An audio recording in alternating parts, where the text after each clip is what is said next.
தமிழ் சினிமாவில் முக்கிய இயக்குநர்களில் ஒருவர் சுந்தர் சி. கடந்த ஆண்டு அரண்மனை 4 திரைப்படத்தின் மூலம் மாபெரும் வெற்றியை பதிவு செய்தவர்.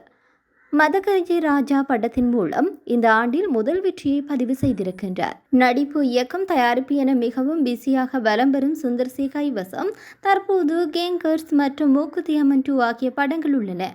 சுந்தர் சி இயக்கத்தில் வடிவேலு, கேத்ரின் தெரேசா நடித்துள்ள கேங்கர்ஸ் திரைப்படம் அடுத்த வாரம் திரைக்கு வர இருக்கிறது. இதன் ஃப்ரீ ரிலீஸ் நிகழ்ச்சி சென்னையில் நேற்று நடைபெற்றது. அப்பொழுது சுந்தர் சி அஜித்குமார் குறித்து பேசிய விடயம் பலரையும் அதிர்ச்சியில் ஆழ்த்தியுள்ளது. அதில் என்னுடன் அஜித்குமார் படம் ஒன்று நடித்து கொண்டிருந்தார். அப்போது அவருக்கு முதுகில் ஆபரேஷன் நடந்திருந்த நிலையில் அவரால் நார்மலாக காலை தரையில் ஊன்ற மற்றவர்களைப் போல் நடக்க முடியாது.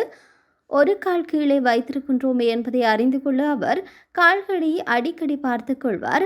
அந்த அளவிற்கு அவருக்கு உடல்நலம் இருந்தாலும் ஆக்ஷன் காட்சிகள், நடன காட்சிகள் என அனைத்திலும் நடித்து எங்களை ஆச்சரியத்தில் ஆழ்த்திவிட்டார் என்று தெரிவித்திருக்கின்றார்.